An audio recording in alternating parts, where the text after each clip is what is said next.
Good afternoon.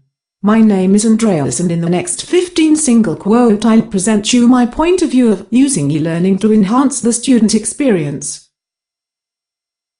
The objectives of this presentation are to show you my understanding that the student experience is really important, and a knowledge of how it can be used to support it, both for distance learning students and those in the classroom. How to apply e-learning into Norland's foundation degree in early years development and learning. The value of college knowledge is not the learning of many facts. It is for making people to think. Albert Einstein. Well, he is absolutely right. How many of us remember in detail what we've learned at school or at the university after so many years?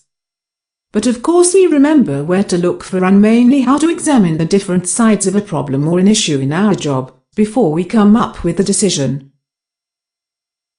What I used to say to my young college students from the very first day, in order to motivate them and make them think, is that education is a lifetime investment to yourself. It is not like an item or clothes you buy and after a month or two you are bored of it and you put it in the wardrobe. The knowledge and the experience you'll take from this college, you're going to carry inside your brain for the rest of your life, and based on them you are going to make decisions. That's why you have to keep it and improve it continuously. Okay, this is from the student's perspective. Now, from the instructor's perspective, the training system, like any other system, consists of the 3 Ps: people, processes, products. The learner should be always in the center of training system, because he is the most important entity. In order to complete the big picture, the learning ecosystem consists of all these elements, and only God knows in the future, from how many others in addition to them. Now regarding classroom and distance learning students, their training has the same objectives, in other words, to pass knowledge and experience. The difference is the processes and the products, technology, training environment, etc.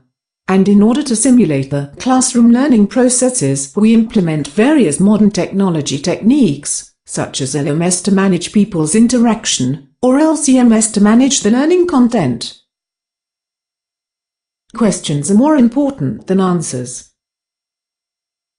Based on what Einstein said, and in order to design a learning course we have to work backwards. We have to think, what professional skills and experience does the society demand from a graduate? And analyzing further how we'll get there, and how we'll measure performance. Well, in order to answer these questions and solve this problem, we implement an instructional design model, which simplifies the problem and gives structure and meaning in order to understand it. Here we see Bloom's taxonomy model. How will we solve this problem? ADDIE model. Models break down the problem into discrete, manageable units. Merrill's first principles of instruction. Many current instructional design models suggest that the most effective learning environments are those that are problem-based and involve the student in 4 distinct phases of learning: activation of prior experience, demonstration of skills, application of skills, and integration of these skills into real-world activities. Much instructional practice concentrates primarily on phase 2 and ignores the other phases in this cycle of learning. At the top level, the instructional design prescriptions based on first principles are as follows. Bullet learning is facilitated when learners are engaged in solving real-world problems. Bullet learning is facilitated when existing knowledge is activated as a foundation for new knowledge. Bullet learning is facilitated when new knowledge is demonstrated to the learner. Bullet learning is facilitated when new knowledge is applied by the learner. Bullet learning is facilitated when new knowledge is integrated into the learner's world. 2 types of courses: passive, active. Information, understanding. Need to know information, needs to know information. In order to design and implement the course, we have first to set the objectives and the assessments by answering the questions of what we want our learners to do and how do we know they got there. In other words, we have to know where to start and where to finish. The complete course design after the analysis appears in this slide. In grey color are the constant modules. In light grey color the structure of one section. This process is repeated relatively to the number of the course sections. Push versus pull.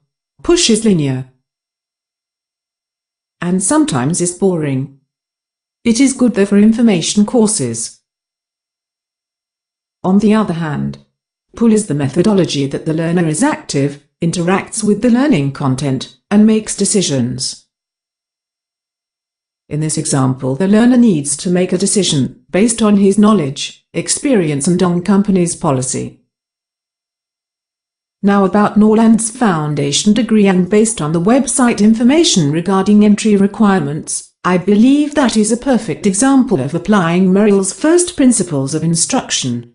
Because in order to study for the foundation degree, you will need to have a minimum of 2 years relevant work experience and wish to build on this, and on your current qualifications, to become a senior practitioner, and currently be working with children either in paid employment or as a volunteer for at least 2 days a week, and have an early years qualification at level 3 or above, and have English language and maths GCSE at grade C or above or a commitment to achieving these qualifications over the lifetime of the course, and have a satisfactory enhanced DBS, formerly CRB, disclosure. At the top level the instructional design prescriptions based on first principles are as follows. Bullet learning is facilitated when learners are engaged in solving real-world problems. Bullet learning is facilitated when existing knowledge is activated as a foundation for new knowledge. Bullet learning is facilitated when new knowledge is demonstrated to the learner. Bullet learning is facilitated when new knowledge is applied by the learner. Bullet learning is facilitated when new knowledge is integrated into the learner's world. Techniques to pull the learners into the course content. Pre-assessment. Friendly and familiar learning environment, Skype, Outlook, web, Twitter, etc. Adopt in learning, anything they use in everyday life. Of open source textbooks, web content and learning material, YouTube. 1/3 of college students take at least one online course. Show them the infogram for Norland from the web. Here is an example of teaser and familiar environment of video. Show them the web video. 3 reasons teachers use technology in the classroom. Adapt to diverse learning styles. Enhance the material being taught. Boost student motivation. Questions? Thank you.